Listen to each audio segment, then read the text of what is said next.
Mr. President, I'd like to call up and speak briefly on McCAIN Amendment 1482. This amendment would prohibit the Secretary of Defense or the Secretary of a military department from funding or conducting medical research or development projects unless the Secretary determines that the research or project is designed to protect, enhance, or restore the health and safety of members of the armed forces through phases of deployment, combat, medical recovery, and rehabilitation. Now, Mr. President, I will not seek a vote on this amendment, but I will say that it is an issue that must be addressed if we are going to spend American tax dollars on defending this nation, the security, and the men and women who are serving. And what I'm going to show my colleagues is the way that what happens with almost any bad deal around here, and that is the incredible increase in congressionally directed spending on medical research, which is on the Department of Defense authorization bill, not on the Health and Human Services appropriations, but on defense. When we are cutting defense, when we're experiencing all the bad results of sequestration, we continue to grow to nearly $1 billion in medical research that has nothing to do with defense. I'm all for medical research. I am all in. The National Institutes of Health is doing great things. I'm all for it. But when we take it out of defense spending, rather than what it should be taken out of, which is Health and Human Services, then I object to that. And I'm aware of the array and outcry that has taken place as these various organizations which are dedicated to improving the health of Americans. And so therefore, of course, I'm not subjecting it to a vote. But it's outrageous that this has gone up to nearly $1 trillion in spending that's taken out of the Department of Defense. And my friends, what it is the Willie Sutton syndrome. When the famous bank robber Willie Sutton was asked why he robbed banks, he said it's because where the money is.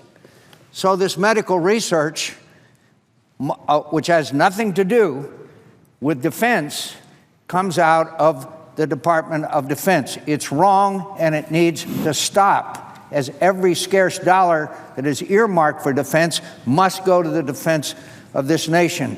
And I know what the response is going to be. Oh my God, McCAIN, you want to take money away from fill in the blank. No, I am not asking to take money from any medical research. I'm asking that it be put where it belongs. And that's not in the Department of Defense.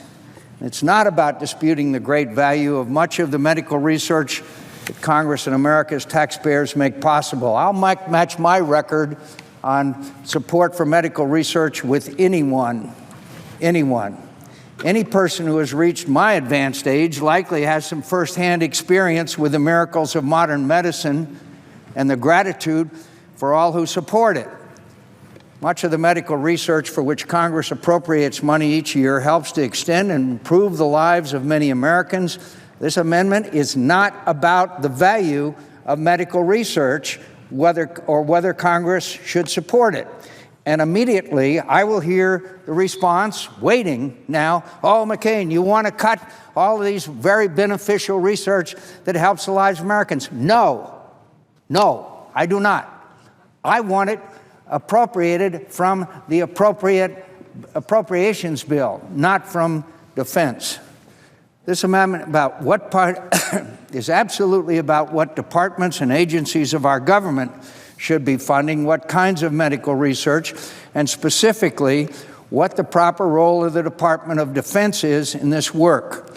Over the past 20 years, Congress has added billions of dollars to DOD, Department of Defense medical research portfolio for disease research that has nothing to do with defense.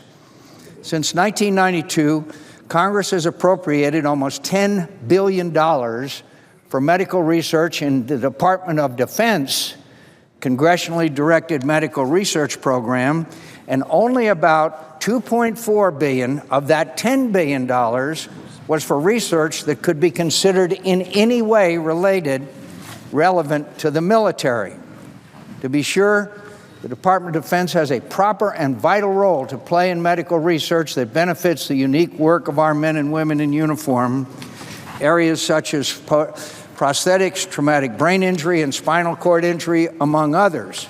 However, through years of congressionally directed spending, the DOD medical research program has been used to fund research on breast cancer, prostate cancer, lung cancer, genetic disorders like muscular dystrophy, and even mad cow disease. In other words, over the last 2 decades, at a time of war and fiscal challenge, even despite sequestration, Congress has appropriated $7.3 billion on medical research that is totally unrelated to the military. Money that the Department of Defense did not request and our military did not need. This graph, right behind me, shows the explosive growth that has occurred in this program since 1992. At that time, in 1992, Congress had funded one research project for breast cancer. Over time, that has now grown to 30 separate medical research projects funded by the Congress.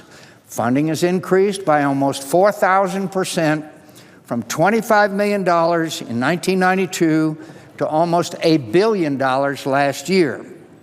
Let me repeat, for the benefit of my colleagues, spending on medical research at DOD, nearly 75%, has nothing to do with the military, has grown 4,000% since 1992. Even the late senator from Alaska, Ted Stevens, under whose leadership the original funding for breast cancer was added, reversed course in 2006 because the money would be, quote, going to medical research instead of the needs of the military. During the floor debate on the annual defense appropriations bill, Senator Stevens had this to say, and I quote, "We could not have any more money going out of the defense bill to take care of medical research when medical research is basically a function of the NIH. Quote, it is not our business. I confess, I am the one who made the first mistake years ago. I am the one who suggested that we include some money for breast cancer research. It was languishing at the time. Since that time, it has grown to $750 million. In the last bill we had dealing with medical research that had nothing to do with the Department of Defense."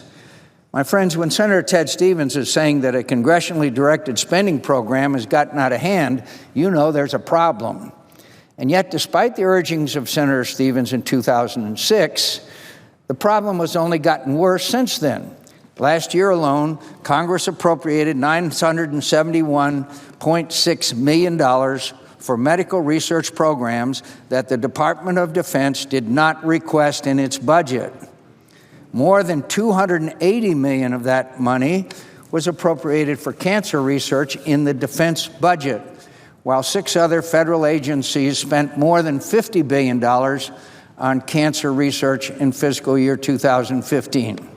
Let me put that in perspective.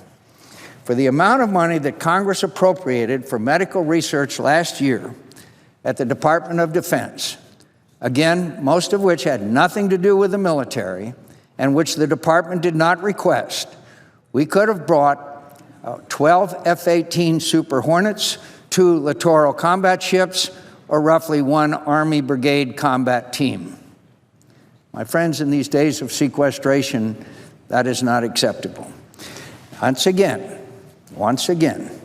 I am sure every member of this body agrees that this research is vitally important to Americans suffering from these diseases, to the families and friends that care for them, and to all those who know the pain and grief of losing a loved one. But this research should not be funded by the Department of Defense. It belongs in civilian departments and agencies of our government. Appropriating money in this way only harms our national security by reducing the funding available for military-relevant medical research that helps protect servicemen and women on the battlefield. and for military capabilities they desperately need to perform their missions. Furthermore, this kind of misguided spending only puts decision-making about medical research in the hands of lobbyists and politicians instead of medical experts where it belongs. So I say to my colleagues, what I had proposed and will not seek a vote on, because it's very clear that what the result would be, that is a common sense amendment. It focuses the department's research efforts on medical research that will lead to life-saving advancements in battlefield medicine and new therapies for recovery and rehabilitation of service members wounded both physically and mentally on the battlefield. Could finally begin the long overdue process of shifting the hundreds of millions of dollars of non-military medical research spending out of the Department of Defense and into the appropriate civilian departments and agencies of our government. That's a change that needs to start now, and I hope my colleagues, especially my friends on the Appropriations Committee, would make that happen. I want to point out again, we started in fiscal year 1992 with $25 million. We're now up to nearly $1 trillion, and I'm sure that the appropriators have an equal or like amount that they are proposing. And I know I see my colleague from Illinois here on the floor who will, with vigor and passion and love and every emotion that he has, will defend what we are doing because of those who suffer from illnesses and breast cancer and all of the other terrible things that afflict our society.